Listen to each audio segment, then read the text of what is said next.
je suis très impatiente surtout. I'm someone who's very impatient. I like to work fast. I need to work fast. When I first started making animals, they collapsed. They collapsed a lot. And now I've got much more practice, so they don't collapse so often. The thing I really love is when I'm roughing out. I'm doing the first draft. It's a sort of 3D clay sketch. I have to grab the movement and get it there straight away. It's like when you see someone drawing, they make the movement and you can see it straight away. That's what I like.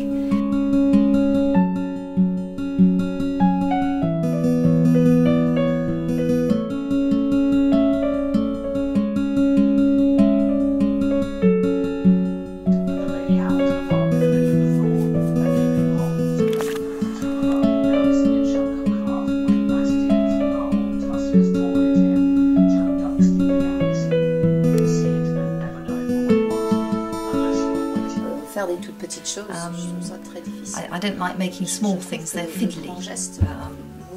They're difficult for me. When I'm making big things, there's a much easier gesture for me. I do it more naturally, it comes naturally.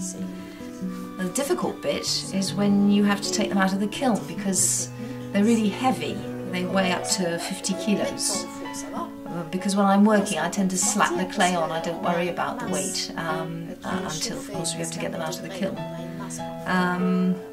So when they're fired, you've got this huge, heavy, fragile animal at nearly 1,000 degrees, 1,000 degrees centigrade, and it's very difficult to get it out of the kiln with just a pair of tongs.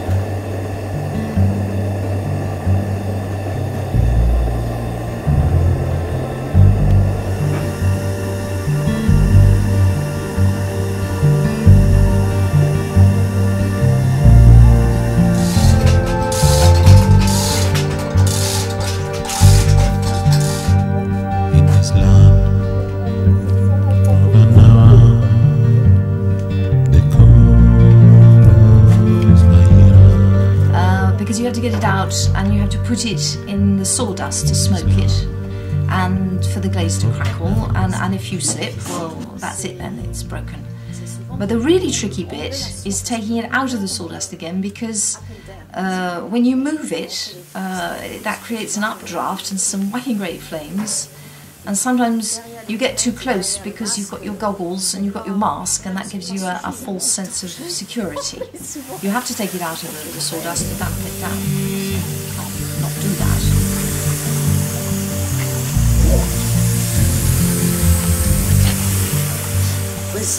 So I really don't look forward to firing. So it's really nerve-wracking. In fact, I'd do anything not to be there.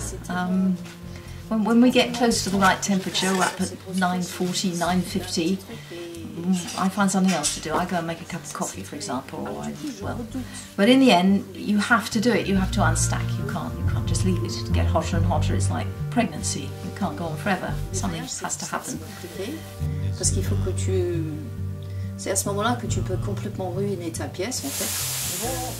Glazing, that's really tense too. You can spend hours making something and you can completely ruin it with the wrong colour, or if you put on the wrong thickness of glaze that spoils the texture, or you can't see the details anymore.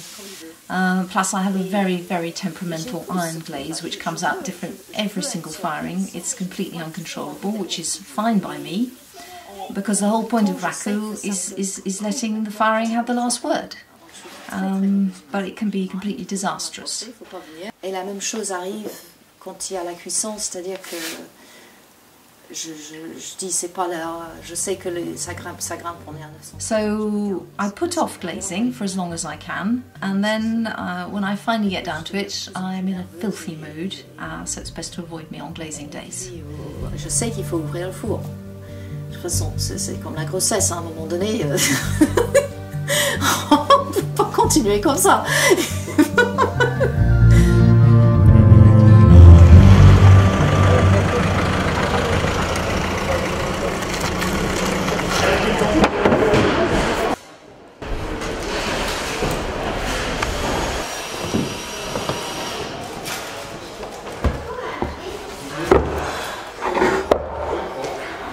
many good. Yes, well, many good. The film festival, it was wonderful. It was wonderful because everyone who was there was wild about wildlife. So it was the best possible public. They were brilliant. The organisers invited me to turn the reception area into a farmyard. And that was great fun.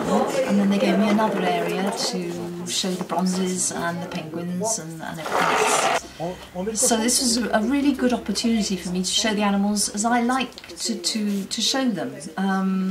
The way I like to see them, in couples and groups, talking to each other, and cats looking at the rats, and the penguins all chatting, leading their lives. The only trouble with that is obviously I'm not going to sell anything because people can't just buy one. They say, well, I can't just take one. That's a couple, I don't split them up, or that's a group, and I can understand that. So it's not good to as a selling technique. But then I didn't really have to sell at many group because it was a bit special. And it was really nice too because I love to put prices on them. And when you put a price on something, it ruins the magic because a child bends down and looks at it and it thinks, well, I couldn't even buy a beak with my pocket money or a claw, so that spoils things for them. So, but I do have to be realistic because I live from I live from selling sculpture, so I have to sell it.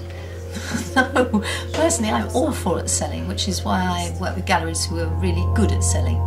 Yeah, it was wonderful at Benegate because I didn't have to be realistic, I didn't have to sell, I was just happy.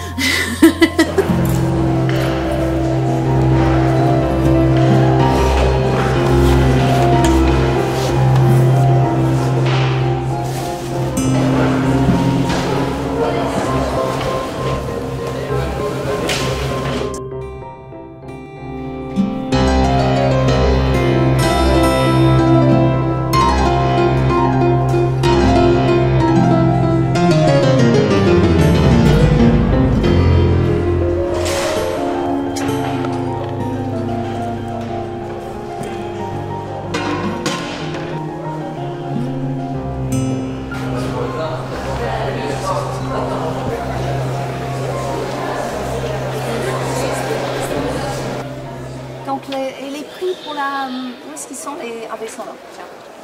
Ça, j'ai tout alors. Do I love them? Do I really? Yes. En vrai? Well, I find them very moving, very, very touching.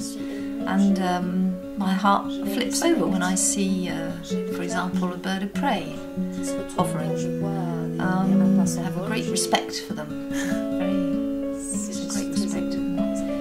If ever they stop moving me, if I stop being moved by them, well then I'll stop working.